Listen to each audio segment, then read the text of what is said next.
Hello, everybody. Thank you for tuning in with me today. And the topic of today is going to be one that's quite exciting for me. So, this is going to be how to work out based off of your adrenal type. And so, I first wanted to start it off, and I wanted to try to get everything set aside and say, let's start this thing off with a quote.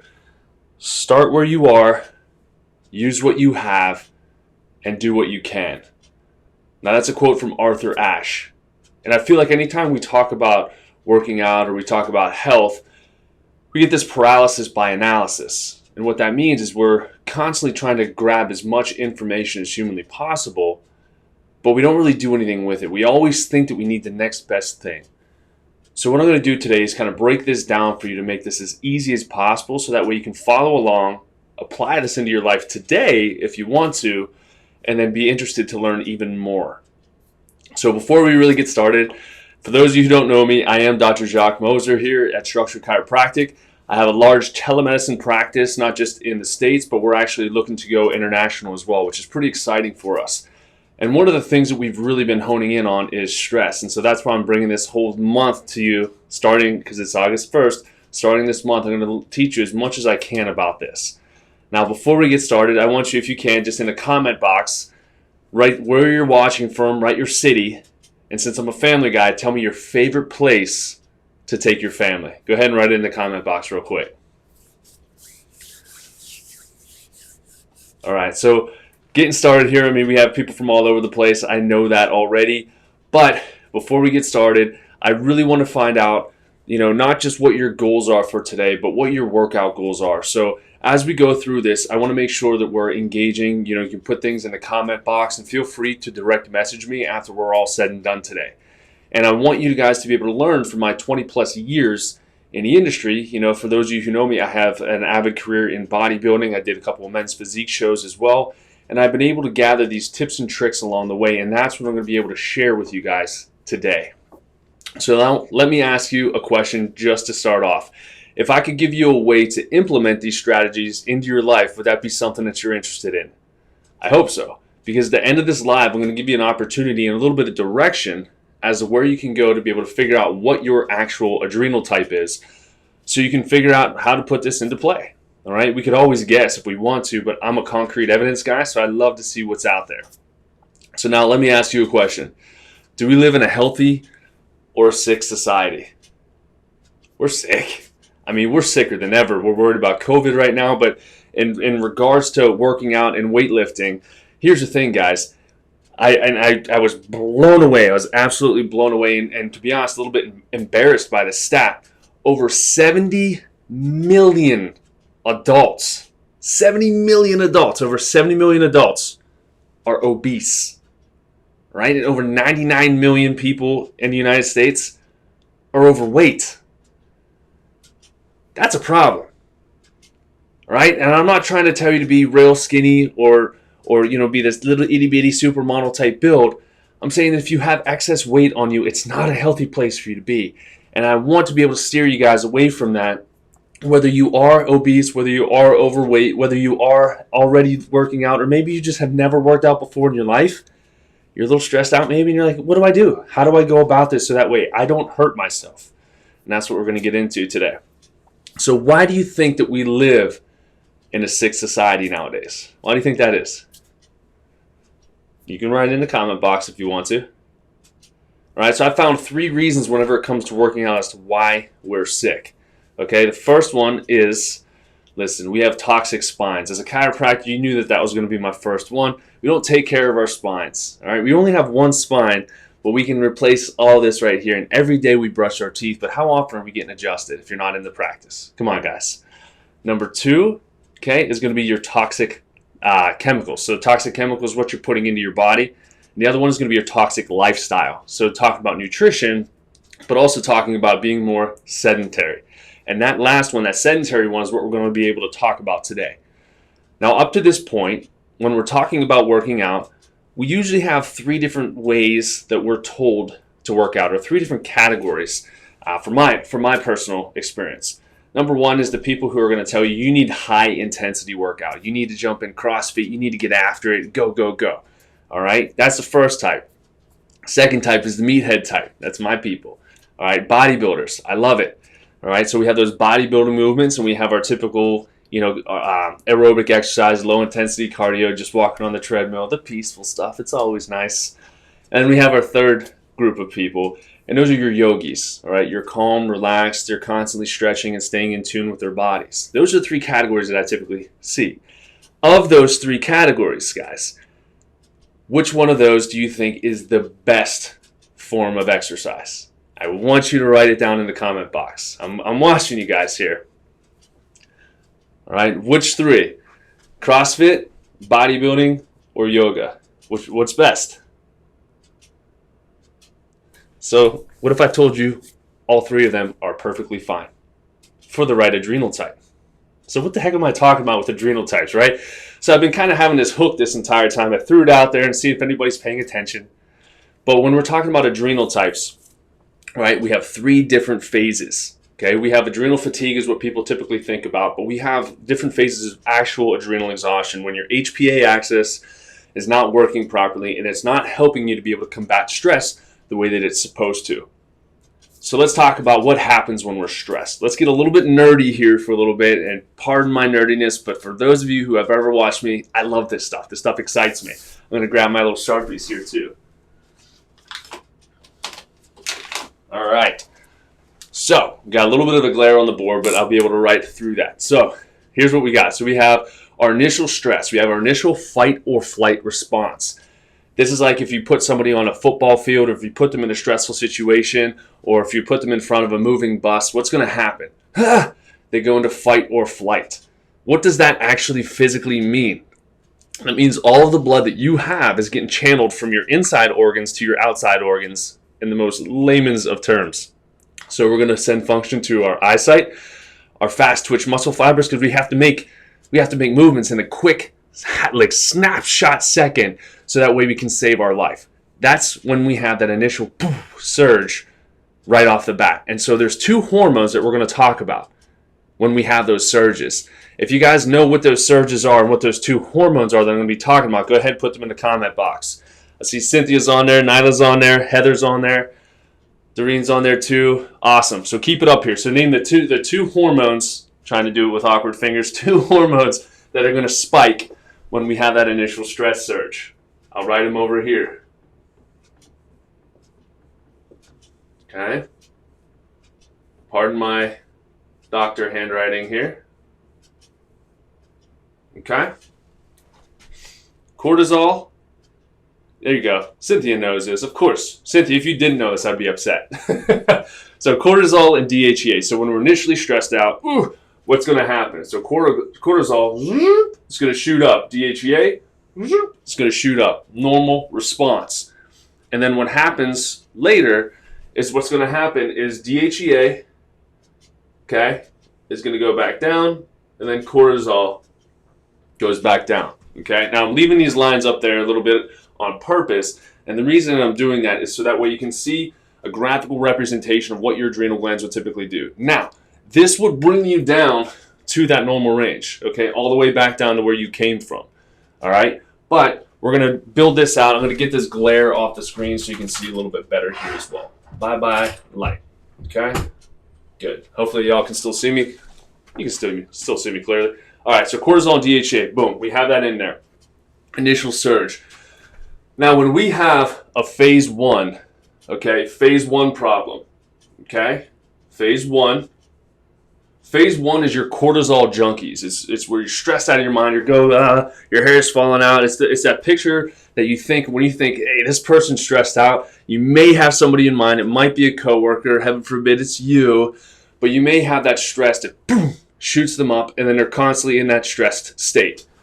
So phase one is where we have perceived is key, perceived stress, okay? DHEA is going to go up to. Perceived stress is going to be important because this could be things that are actually going to happen to you, or this could be things that you perceive or you think are actually going to be happening to you. So your brain can't negotiate, is this a real threat or not? You have to physically, your conscious mind has to tell your subconscious mind that it is or it isn't. So, all right, so cortisol shoots up, DHEA goes up. Phase one, what's going to happen? DHEA is not going to meet the demand. It's going to have a problem. It's going to bottom out. Okay? So it's going to start going lower and lower and lower. And then, we have phase 2. What's phase 2? Shoot. Cortisol is going to go down. Okay, now here's the tricky thing. Cortisol can be within that normal range, not too high, not too low. But with DHEA bottoming it out with the cortisol in that level, you are about to hit phase 3. Phase 3 is when we're basically flatlined across. Okay, so phase 2, going down, going down. Phase 3, okay, cortisol is down and DHEA is down. So it looks like I just drew a giant M on the board now that I'm looking at it. However, if I just wipe this off because I can, I'm going to show you what these different phases look like. We have different rhythms or circadian rhythms throughout the day that we're supposed to have that are relatively normal. So again, building this out. So first thing in the morning, you have a little blip right here. Then you wake up. Then lunchtime comes, and then nighttime comes. So something along those lines. So that would be a normal rhythm. When you have a phase 1, to put this again into kind of a superimposed perspective here, I'll use red because of course it's going to be crazier. You can go, it's pink. There you go.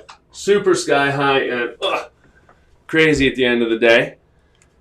And then your phase 3 is basically going to be barely getting by throughout the day. So dragging low. And then you actually have a phase 4 where you can basically blow out your adrenal glands. They don't work anymore.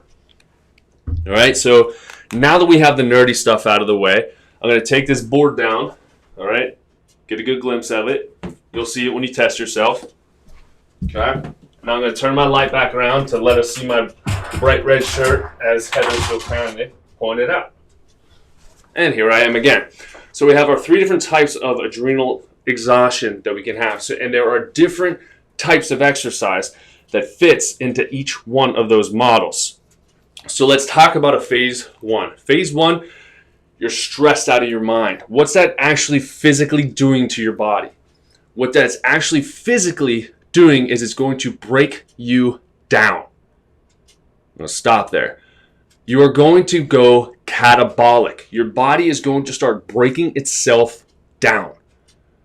So if you're working out, what's the intention of working out? Maybe blow off a little bit of steam, right? Maybe it's to lose weight. Maybe it's to gain muscle mass. If you're in a constant stressed state and you go into the gym, you're going to raise your cortisol that's already high even higher. You're going to shift your body into a catabolic state, and you're physically going to break down your hard-earned muscle tissue for amino acids, and your digestive health is also going to be affected. You're going to break down your intestinal lining. You're going to get that condition that everyone's heard of called leaky gut. You're going to wonder, how the heck did that even happen? You're chronically stressed. So what type of workout would be good for somebody who's super stressed out? What do you guys think? Put it in the comment box. I'm going to shift this over so I can see these new comments coming through. So if somebody's stressed out of their minds, do they think they should do a CrossFit workout? No. Do you think that they should do bodybuilding workout? No. No. What type of workout do you think that they would actually benefit from? You got your yoga. You got your stretching. You got your prehab programs. Get back on track. Do those things that will calm you down. Meditation, it's not a workout, it's a mental workout, but those types of things can cause you to bring down and help to reset your HPA axis. Make you feel a lot better. Now, is it as fun, in my opinion? I'm a meathead at heart. Is it as fun as going into the gym and throwing some weights around and looking like you have a great pump? No, I don't think so. I mean, I feel fantastic after I do yoga, but I feel awesome when I work out. But is it good for you? Is it long-term good for you? Is it good for your goals? No. You're just going to keep breaking yourself down, especially if you're hitting CrossFit, and especially if you're hitting bodybuilding moves. You're just going to break down. Don't fall into that trap, guys. Phase 2. Remember, phase 2, you have that DHEA dropping out, okay? And then you have your cortisol either coming down a little bit low or it's coming down almost incredibly low. So relatively normal-ish cortisol, but your recovery time, one of the things that you'll notice in a phase 2 is your recovery time in between workouts is going to take longer. It's going to be like I've been working out for a while. My muscles are sore. My joints are aching like crazy. Why is this going on? Maybe I need more pre-workout. Maybe I need more caffeine to push me through my workouts. Don't do it. Don't do it. This is where you're going to have this nice kind of balance where some days you can do bodybuilding workouts. Some days you can do cardio. Some days you can do yoga or Pilates. We have this kind of meshing in between of what that's going to look like for phase 2. This is kind of a fun one. You can listen to your body, which a lot of people don't do. If you are tired and you're like, I can't really get myself into the gym, and then you do and you hit a CrossFit workout, guess what? You're going to have that cortisol surge. You're going to feel fantastic. This is your phase 3. All right, you're bottomed out, and every time you work out, you feel amazing. It's like you get this high. You're like, I could do this all day long. I love this feeling. Why? Because you don't have any flipping cortisol throughout the day. You work out, boom, you get that cortisol surge, and as long as you keep that cortisol surge, you feel like a normal person. But then what happens? You're stressing your adrenals out even more, and then after that high goes away, boom, you're down low. Then the next day you're like, ugh, great workout yesterday. Let's get back into it again. You do the same things again. Oh boy, I can't keep this up. I need more protein. I need more food. And it's true, you kind of do. But in that phase 3, okay, phase 3 is very, very, very, very critical to know that you cannot over-push yourself. Do not over-push yourself. Because in a phase 3, your hormones are already abnormal. And that's a whole different talk. But your body's not going to be able to recover. And if you break down any more tissue, you're screwed. You're screwed. You're going to be in such a bad state, and you'll make your adrenal glands just say, I give up. I quit. I quit.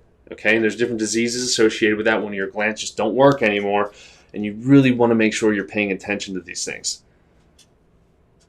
All right? So there are different ways that you can work out for your adrenal types. There are. And it's really, really easy. And again, you can listen to your body, and that's the biggest thing I'll tell people to do. How do you feel? Do you feel motivated to work out? If you don't, give yourself a month. Replenish yourself. Get some good quality branched chain and essential amino acids. Get those in. Start working on your diet. Start working on your cellular health. Start reducing inflammation in your body. Start walking. Just do some basic walking. I'm not talking about walking 50 miles a day. Just walk 20 minutes a day. Just go on a treadmill, be in the gym, so that way you can plan your next attack when you're able to get into those next adrenal phases. But then once you figure out what your adrenal phase is, the cool thing is you can reverse it. You can go back to a normal stress response where you have the ups and downs, which means you can work out however you choose. You can crush your CrossFit workouts. You can crush your bodybuilding workouts. You can crush your yoga workouts. It's up to you what you want to do. But the biggest thing to me is knowing, what is my adrenal type? And there's such easy ways to be able to figure out how to do that. I'm going to look through these comments here real quick. Okay? So, how do you figure out your adrenal type? If you don't know me by now and you haven't listened at all, this is the part where I was talking about in the beginning. There's a way for you to do this. There's 2 different tests that we use in the office. One is way, way, way, way, way more in depth than the other. And if you're like, I just want to get my toes wet and figure out what adrenal fatigue realm I'm in, you can do a salivary. It's not going to give you as much information, but it's super quick, it's super easy to do, and it's cheaper. So we have the salivary hormones with a cortisol awakening response. And then we have our Mac Daddy test, which is our Dutch complete test, which is where it measures your adrenal glands, but it also tells us how that has actually impacted your physical sex hormones, which is really important. Because when we work with patients with infertility, or we work with just men with low testosterone, if we're chronically stressed, we're going to break down all of those other hormones. And it's very simple to fix, so you just have to figure out where to start. All right, and I'm going to end on a personal testimony. I hope he doesn't mind me sharing this, but I just had a call on Thursday with a patient. Super, super awesome dude. He's been going through a program. He did a stool test, and he's doing an adrenal reset program as well. So his adrenal glands were shot out. His gut health wasn't the best, and now he is a beacon of health in his society. He has people going up to him. He has meatheads coming up to him in the gym wondering what it is that he's doing, what's he taking, what's that program, how do I get started? And so really that brings me into mind where I talk about future pacing things. If you know you have some sort of adrenal exhaustion, just imagine 10 weeks, 10 months, 10 years from now. You look back on today and it just seemed like an innocent Facebook Live. You heard about this adrenal fatigue or adrenal exhaustion. You're like, you know what? I'm not that bad. I think I can deal with this later. And you just forget about it. Imagine 10 years from now. Your hormones are tanked. You're exhausted. You're even more overweight or obese than before. You're feeling like you lost hope. Imagine how much regret you'd have knowing today it just took something as simple as getting a test. And imagine future pacing in a good way, like my patient. 10 weeks, 10 months, 10 years. Shoot, that was just 1 month. That was 4 weeks he felt that way. But 10 weeks, 10 months, 10 years from now, you heard this information. You're like, you know what do I have to lose to test myself? Just test it. Figure out what phase you're in and rebuild your program. Imagine how much healthier you're going to be. You're going to be able to walk in confidence knowing that the way that you're working out is allowing for you to optimize your body's physiology. And that's the coolest thing. I'm always about optimizing as much body physiology as possible and as naturally as possible. So with that being said, I'm going to wrap it up here. There are many things that we can't control in our life, and it's true. We can't control the stress from the outside world. We can't control what the media is going to tell us. But the things that we can control are things like this. We can afford to invest in ourselves. We can afford to eat good food. We can learn to work out properly, and that can allow us to reach our ultimate goal. So if you guys are interested, if you've never had your adrenals tested and this really resonated with you, then by all means, reach out to me. Put your name in the comment box. You can send emojis in there or just direct message me or just call into the office. The last thing you can do too, I'm going to bring notification to our website. It's just drjockmoser.com. If you don't know how to spell my name, don't go there. So drjockmoser.com. If you click on there for a little bit, you can shop in our e-store. We have some supplements on there, but you can actually get a free 15-minute health eval with me. So you can fill out all the information. We sit down and see if you'd be a good fit for the office. We ultimately don't accept everybody that comes in our doors, and the reason that is because we want to make sure that you're willing to make the change. I would love to do it for you because I love what I do, but it's up to you.